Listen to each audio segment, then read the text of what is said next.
OCHM Garden. Today is probably our last video of the 2021 season. We're in late September. Things are starting to look a little tired, but we've had a really awesome year. And what we wanted to do with this video is recap the things that went really well and also talk about some of the things that are learning opportunities for the future, for next year. And kind of share with you that real story so that you get the full picture of the garden experience this year. So we're gonna go around and talk about some of these things. We have a lot of great stuff, and I think we have 3 or 4 things that didn't go so great we want to tell you about.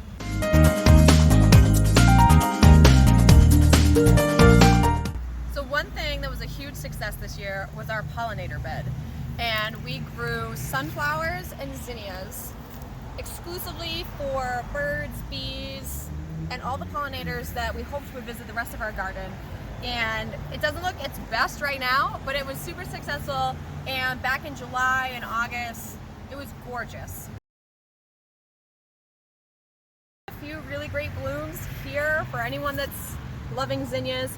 We're actually not cutting much here because we want it to be food for the local birds. But one thing I did want to show is what we're going to be doing as we plan for next year, and that is collecting seed. So what you do is you wait for a flower head to really dry off. Here's a good example here. So once you had a seed head dry out on the plant like this, this is where you're gonna find your seed. So all of this is called, these are old petals, and then some of this fluffy stuff is called chaff. None of that's any good. But if you break it down, and you wanna probably do this inside, but you can see as I start to break it down, there are some darker pieces that are zinnia seeds. If they're super light like this, they're immature. So that's probably not going to turn into a new plant. You don't need to save that. But when they're darker like this, a little more elongated, they actually feel a little bit firmer if you touch them. And a lot of times they have a little bit of a concavity to them, a little bit of a belly. And that's the future embryo of the plant that's actually in there. It was pollinated and it grew into a seed. So again, here's an immature seed that's not probably gonna do anything. And if we keep digging around in here, you don't need any of the silvery paper stuff, but look, this one, there's a seed. And again, if you're inside at a table, you'd be able to save these a little easier. This one's dark and has a little bit of a belly to it, so there's a chance of that one too. All of this stuff we're not going to keep, but from this plant, these darker seeds we will keep, and that's what will grow out next year. And right there we have the potential for 3 new plants right off of this one. So I'll go through this a little more carefully, but in our bed here we've got plenty of seed for next year, and so that's another awesome success and something we can look forward to next year. So our sunflowers were also a huge success. Look at how tall some of them got. They're obviously past their prime now, but we're leaving them because birds love to eat sunflowers, and this is a great natural food for your native birds. We're also seed saving some of them. In the back, they're drying, and they were gorgeous all summer long. A lot of different varieties, just totally beautiful. And so sunflowers were definitely a great success this year.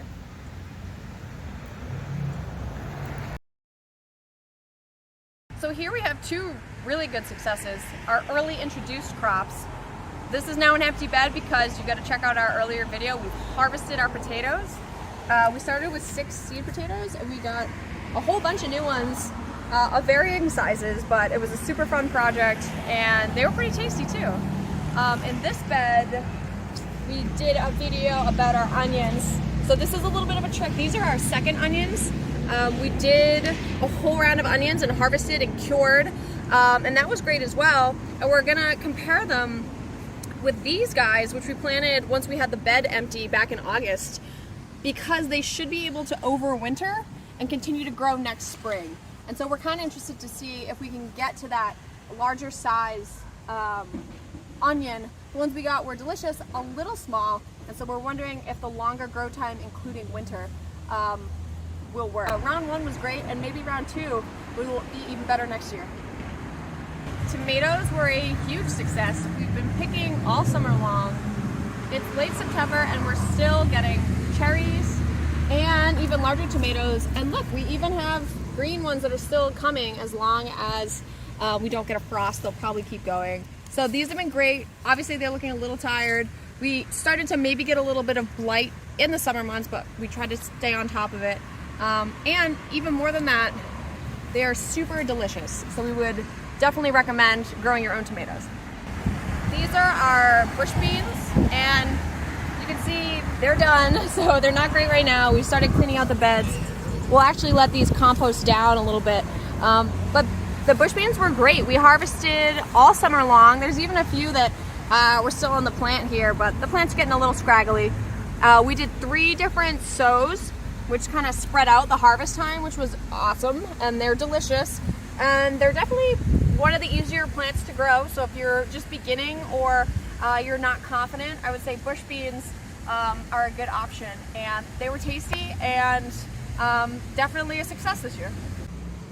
And here we are in the herb beds, and the herbs did really well. We've been picking them and using them all summer. The first one there was parsley.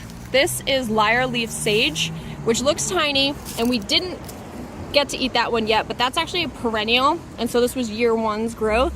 So we have high hopes next year for you, sage. The rest of them grew nicely. You can see like on the basil here, we're letting it go to seed again, just to finish its natural, course of growing and how it would be in the natural environment. But the basil was great. Some of them, this is dill, it got crispy because it's done, but delicious for pickles and things like that. This is St. John's wort, which we didn't get to flower, but oh my goodness, look at the growth, and it covered its whole section. So that was crazy. Chamomile is gorgeous and still has a little bit of growth down there, but grew all summer long. It was just beautiful to look at.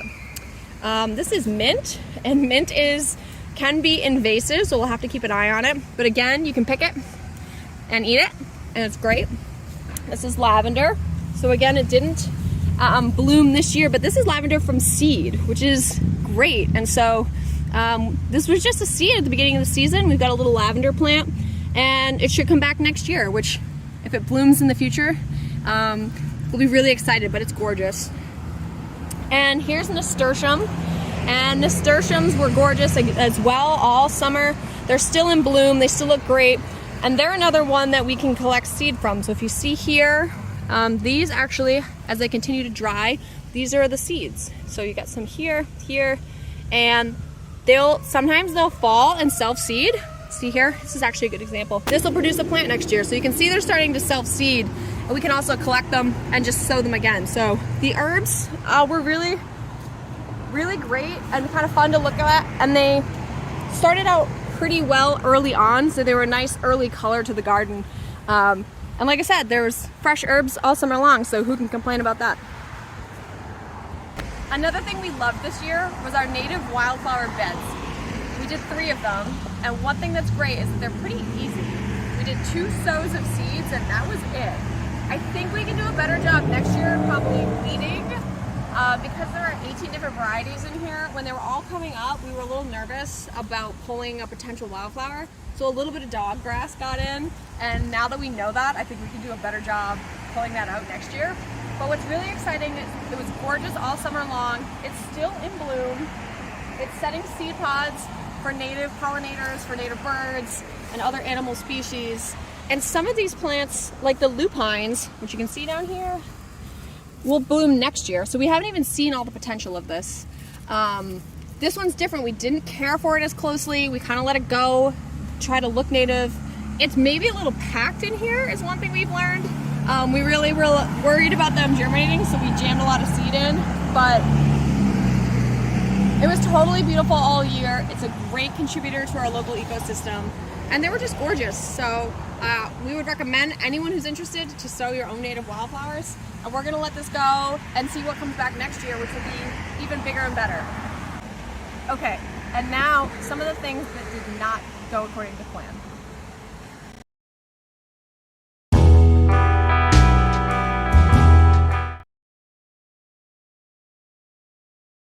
So this is the Three Sisters Garden, and what is really unfortunate is that if we were here in July, early July, I would have said that this garden was going among some of the best that we had. I think July was a little too wet, and then August was really warm, and We might not have watered enough. I'm not entirely sure, but you can see, first of all, the corn is not that tall. The corn should be my height, and the corn is not my height. So that just didn't really grow. The runner beans did run up the plants, which is why it was looking great. They've kind of fallen down now, but over here you can see they definitely were running up and using the corn stalks for support. They flowered. We have a whole flower video where we've got tons of red scarlet runner bean flowers, but we did not get a single bean off of our scarlet runner beans. I don't know if that's a pollinator problem. I don't know really what else it happened to them, but we did not get any scarlet runner beans, even though the plants are still growing. And then perhaps the saddest tale from the garden was our pumpkin plants. They were going great.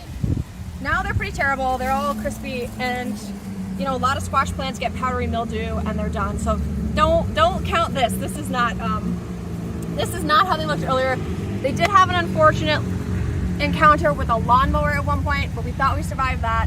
We were growing a really cute little pumpkin, and then one day it was just gone. So whoever took our pumpkin, I hope it oranged up, and I hope it's cute and adorable, and I hope next year that we get to keep our pumpkins.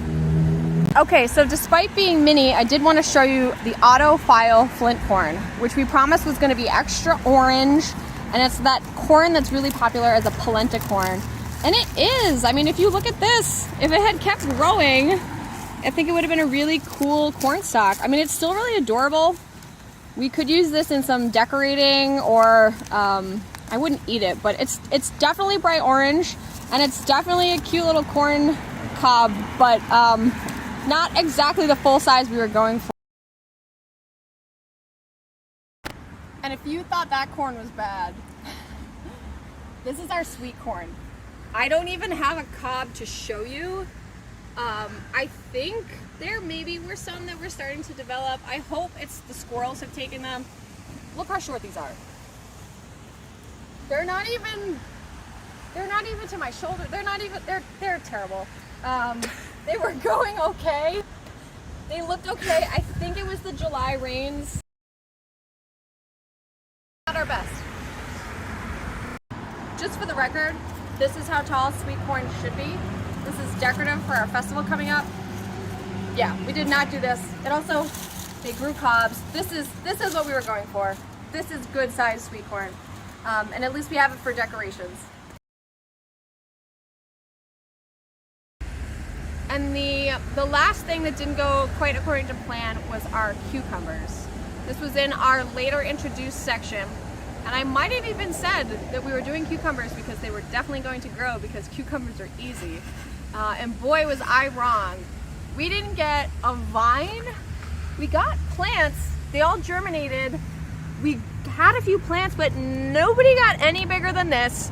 And we have the weirdest, tiniest little fruits. What is that? Like, that's not the right shape. We've got an orange one on this side. The plants have died. This guy, they sort of germinated. They germinated well. They started to produce fruit, and then every single fruit only got about 2 inches tall, long, and they just didn't do anything. We didn't pick any cucumbers. I've never had such little success with cucumbers. We had this great trellis. They were supposed to be trellising up here. We were going to make pickles with our dill and the other herbs, and this just did not work out well. So that's what happens in gardening. Some things work, some things don't. But we'll try again, and hopefully, I mean, we can't do worse than this, so hopefully we'll do better in the future. So there you have it. The positives, the lessons to be learned. Overall, it was an awesome experience. We're so grateful to our sponsors, everyone that made this possible, everybody who visited, got their free seed paper to grow their own wildflowers, everyone who joined us online, oldcolonyhistorymuseum.org /the OCHM Garden to learn with us, share, grow, and we started a YouTube channel, so we learned all sorts of new things. We had some delicious vegetables, beautiful flowers, tasty herbs, and really just a great opportunity to learn a new thing, a new aspect of local history. and we just loved doing it. So we hope you enjoyed it. We hope you enjoyed these videos, and we hope you'll come back next year to see what the garden looks like in 2022. Until then, we'll be here preserving, sharing, and exhibiting local history. We hope you stop by, and I hope we stay connected.